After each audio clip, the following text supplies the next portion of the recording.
The scanner beeped 3 times before anyone noticed the boy wasn't moving. Lena froze mid-bag, her hands trembling as she stared at the purple and yellow marks running up the child's forearm like a twisted constellation.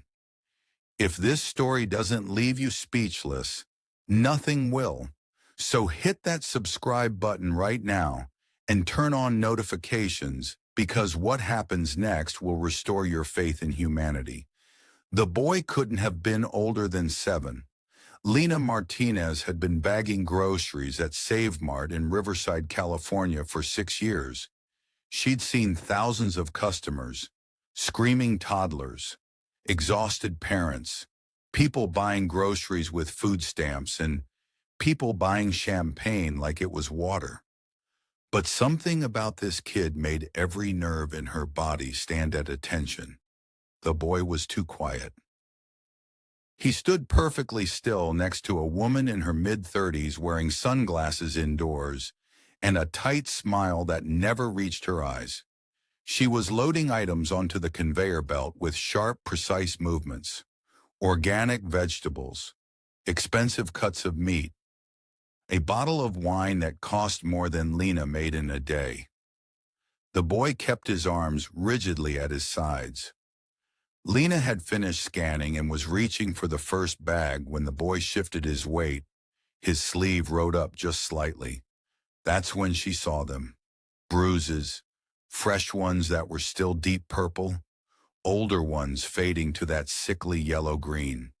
They circled his wrist like a bracelet, continued up his arm in finger-shaped patterns. Someone had grabbed this child, hard, multiple times. The woman noticed Lena staring.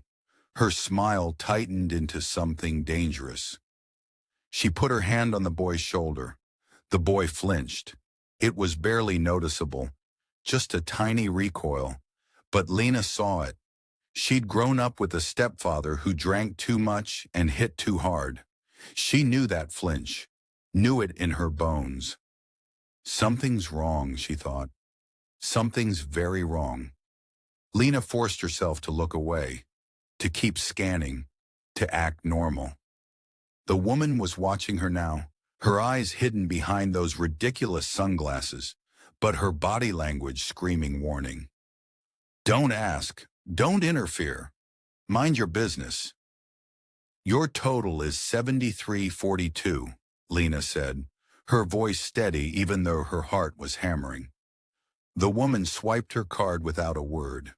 The boy didn't move, didn't speak, didn't even look up. He just stood there like a statue, his small body radiating a kind of learned stillness that made Lena want to cry. The receipt printed. The woman grabbed her bags. Have a nice day, Lena said automatically. The woman didn't respond. She gripped the boy's shoulder, her fingers pressing into his thin jacket, and guided him toward the exit.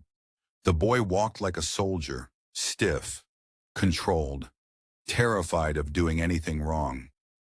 Lena watched them leave through the automatic doors. Her manager, Derek, appeared beside her with a customer complaint form. Someone saying their milk was expired. Can you check the dairy section? But Lena wasn't listening. She was watching the woman load groceries into a white SUV, watching the boy climb into the back seat, watching the vehicle pull away. She had maybe 60 seconds to make a decision. Lena's hand went to her phone in her apron pocket. She'd taken child abuse awareness training when she first started. The company required it. She'd sat through the 2-hour presentation half asleep, never thinking she'd actually need to use it. But one thing had stuck with her. One phrase the trainer had repeated over and over. If you see something, say something. You might be the only chance they have. Derek was still talking about the milk complaint.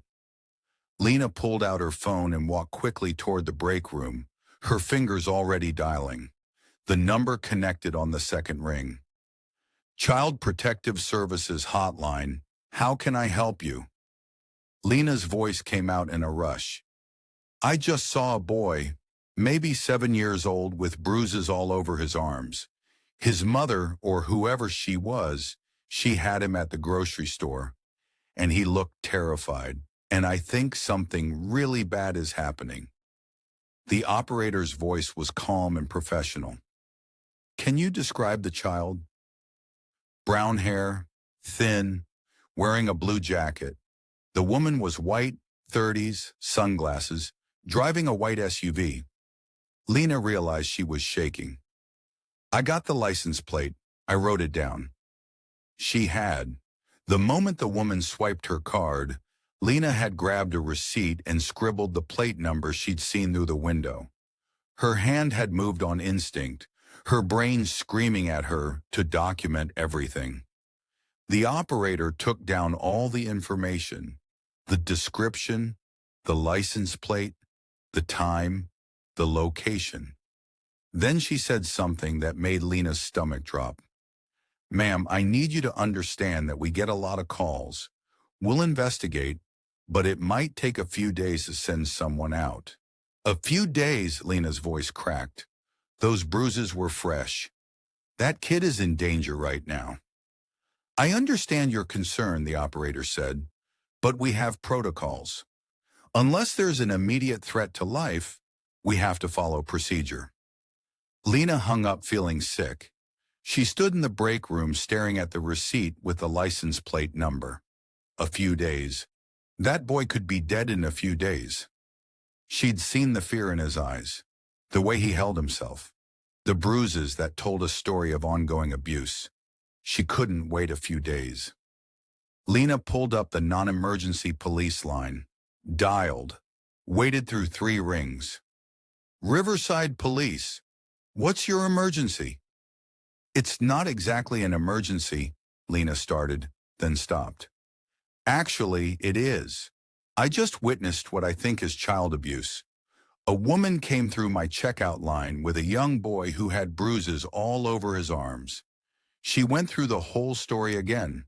The operator listened, took notes, then delivered the same devastating response.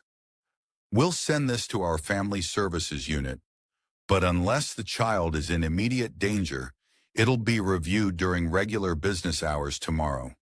Tomorrow. 12 hours away. 12 hours for that woman to do God knows what to that little boy. Lena hung up and punched the wall. Her knuckles split. Blood welled up. Derek appeared in the doorway, looking alarmed. What the hell is going on with you? I need to leave, Lena said. Right now. You can't just leave in the middle of your shift. Watch me. Lena grabbed her things and walked out.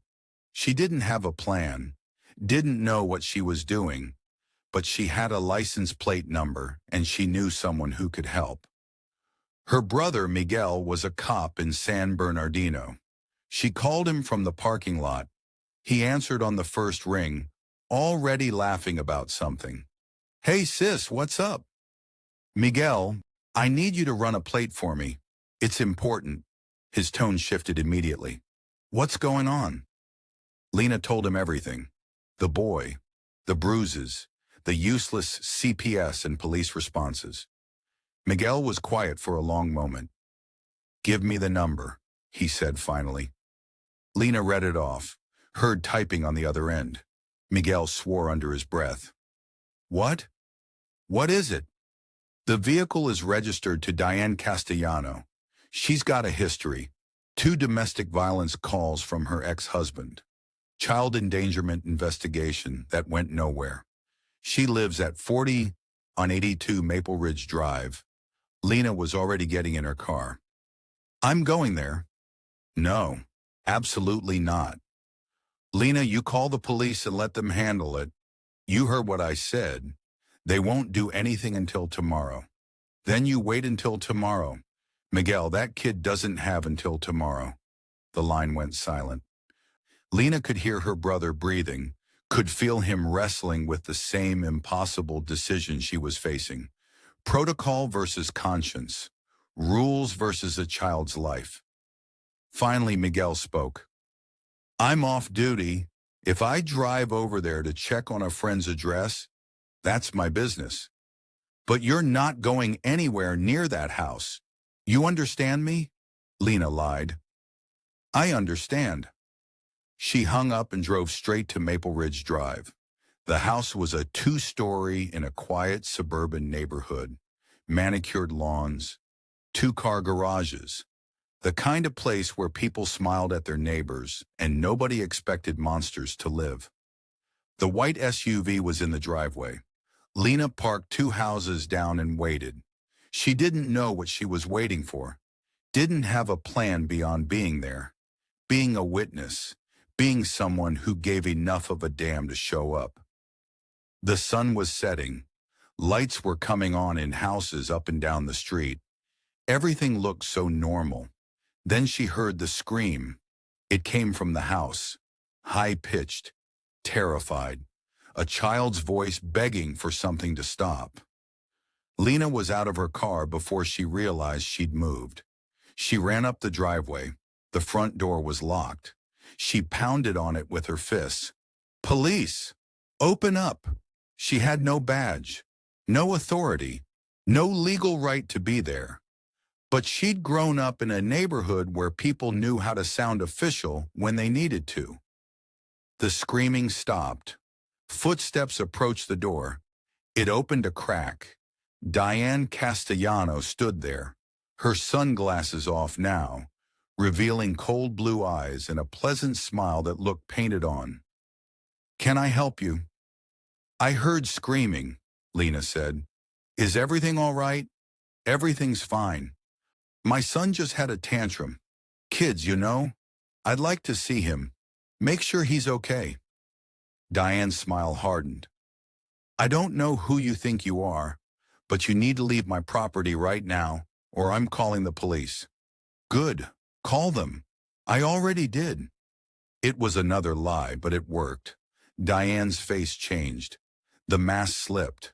Underneath was something ugly, something desperate. She tried to shut the door. Lena jammed her foot in the frame. That's when she saw the boy. He was at the top of the stairs hugging the wall, his face streaked with tears. His shirt was torn. There was blood on his lip. And his eyes, God, his eyes were begging her for help in a way that made her want to burn the whole world down. Lena shoved the door open. Diane stumbled back. Lena pushed past her and ran up the stairs. The boy shrank away at first, then seemed to recognize her, the lady from the store, the one who'd noticed. Lena scooped him up in her arms. He weighed almost nothing. She could feel his heart racing against her chest like a trapped bird. Diane was screaming, threatening to call the police, threatening to sue, threatening everything she could think of. Lena ignored her. She carried the boy down the stairs past the woman, out the front door. Sirens wailed in the distance. Miguel must have called it in anyway. Thank God. Lena sat on the front lawn with the boy in her lap, shielding him with her body, waiting for help to arrive. The boy was crying silently, his small frame shaking. You're safe now, Lena whispered. I promise. You're safe. The police arrived first. 3 cars, then an ambulance, then Miguel, who pulled up in his personal vehicle and looked like he wanted to both hug Lena and arrest her. Diane was still screaming from the doorway about her rights, about trespassing, about false accusations. Then the paramedics examined the boy. The bruises weren't just on his arms. They were everywhere. His back, his legs, his ribs. Some of them were weeks old. Layers of abuse documented in purple and yellow and green across his small body. The paramedics' faces went hard. The police officers' expressions shifted from skepticism to fury. Diane Castellano was arrested on the spot. The boy was taken to the hospital. Lena tried to go with him, but the social workers said she couldn't. She wasn't family, wasn't authorized. But one of them, a young woman with kind eyes, squeezed her hand before they left. "What you did tonight," she said quietly. "You saved his life. Another week and we might have been investigating a homicide." Lena sat on the curb and cried. Miguel sat beside her. Didn't say anything. Just put his arm around her shoulders and let her fall apart. Eventually a detective came over, asked questions, took her statement, explained that she'd technically committed breaking and entering, but that given the circumstances, no charges would be filed. "You got lucky," the detective said. "Very lucky." Lena didn't feel lucky. She felt exhausted, traumatized, angry that it had taken someone breaking the law to save a child that the system should have protected. Angry that she'd had to make that choice at all. The boy's name was Dylan Castellano. Lena learned this from news reports over the following days. 7 years old. First grader. His father had died 3 years ago. His mother had spiraled into prescription drug abuse and rage. Neighbors had noticed nothing. Teachers had noticed nothing. Or if they had, they'd said nothing. Only Lena had said something, and done something, and risked everything. Dylan was placed in emergency foster care. Diane Castellano was charged with multiple counts of child abuse. The case made local news. Grocery store worker rescues abused child. Reporters wanted interviews. Lena refused them all.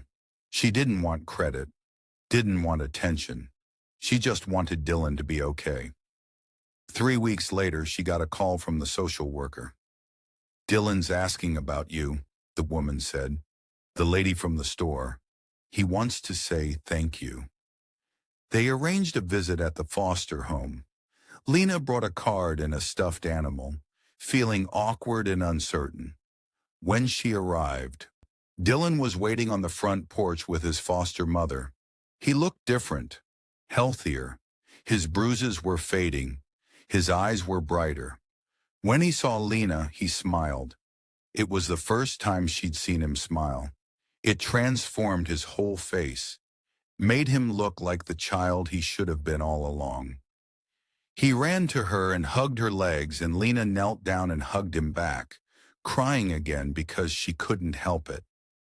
"Thank you for saving me," Dylan whispered. Lena pulled back to look at him. "You're very brave. You know that?" Dylan shook his head. "You're brave. You came back." Those 3 words broke something open in Lena's chest. She'd come back. After the system had failed. After everyone else had looked away. She'd come back because that's what you do when you see a child in danger. You don't wait for someone else. You don't hide behind protocol. You act. The foster mother invited Lena inside. They talked for an hour. Dylan showed her his new room, his new toys, talked about his new school. He was in therapy, processing the trauma, learning to be a kid again instead of a target. Before she left, Dylan gave her a drawing. It showed a stick figure with long hair holding the hand of a smaller stick figure. Above it, in wobbly letters, he'd written, "My hero." Lena kept that drawing on her refrigerator. She went back to work at Save Mart, kept bagging groceries, kept watching the customers who came through her line, kept her eyes open for the signs, the bruises, the flinches, the 2 quiet children who'd learned not to make noise. She never saw another case like Dylan's. But she stayed vigilant, because now she knew. Knew that monsters didn't always look like monsters. Knew that abuse happened in nice houses and nice neighborhoods. Knew that sometimes the only thing standing between a child and death was one person willing to break the rules. 6 months later, Dylan's foster family began adoption proceedings. They invited Lena to the hearing. She sat in the back of the courtroom and watched Dylan officially become part of a family that would love him, protect him, give him the childhood he deserved. When the judge finalized the adoption, Dylan turned around and looked right at her, grinned, gave her a thumbs up. Lena smiled back, tears streaming down her face. After the hearing, Dylan's new parents approached her. They thanked her, said they wanted to stay in touch, wanted Dylan to know the woman who'd saved him. Lena agreed. She became something like an aunt to Dylan, went to his birthday parties, his school plays, watched him grow from a terrified 7-year-old into a confident, happy kid. And every time she saw him, she remembered that moment in the grocery store, the decision point, the choice between looking away and stepping forward. She'd chosen to step forward, to say something, to do something, even when the system told her to wait. Even when following the rules meant letting a child suffer. She'd broken the rules, and she'd saved a life. Years later, Lena would tell the story to her own children, would explain that sometimes doing the right thing means taking risks, means trusting your instincts even when everyone tells you you're wrong, means being willing to face consequences because some things matter more than convenience or protocol. Dylan graduated high school last year. He's in college now, studying social work. He wants to help kids like himself, kids who need someone to notice, someone to care, someone to come back. He still calls Lena once a month, still sends her cards on holidays, still tells people about the grocery store lady who saved his life with one phone call and one moment of courage. And Lena still keeps that drawing on her refrigerator. The stick figures holding hands, the wobbly letters. My hero. She's not a hero. She's just someone who saw something and said something. Someone who refused to look away when it would have been easier. Someone who understood that we're all responsible for protecting the vulnerable among us. Sometimes saving a life doesn't require superpowers or special training. Sometimes it just requires paying attention, trusting your gut, and being willing to act when every fiber of your being tells you something is wrong. That night at the grocery store, Lena had a choice.